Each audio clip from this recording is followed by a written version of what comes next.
New on Daybreak, Indiana sugar makers are hard at work on the syrup supply for 2021. We're in fact headed into Indiana Maple Syrup Weekend, which is a good chance to visit a camp and learn all about the process.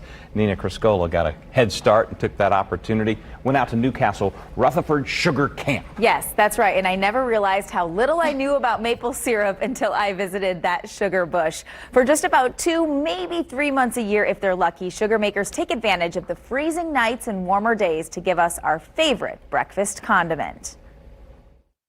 Pancakes, a morning mainstay. They're nothing, though, without sweet, sticky maple syrup. But the trek from tap to table is a long one. The process of making syrup is simple. It's evaporation. The procedure is complicated because of all the steps involved.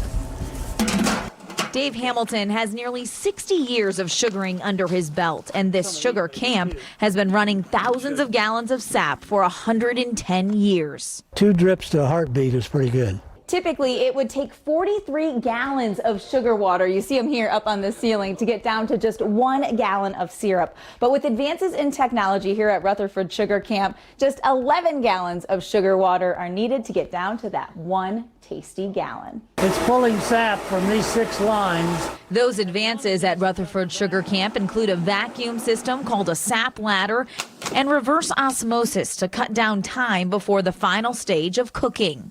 It's not quite ready yet. It's a scientific process with the sticking point of reaching 7.5 degrees above boiling and then keeping it there until... I think we're there, fellas. There's that red line. It's a team effort. I couldn't do this by myself. Impossible. Gary is the official whisker. Melvin is the chief canner.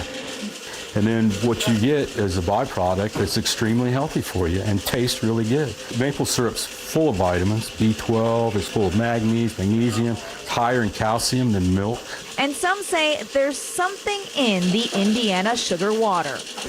We make better syrup than Vermont, okay? Let's just get right down to it. We think we make about the best.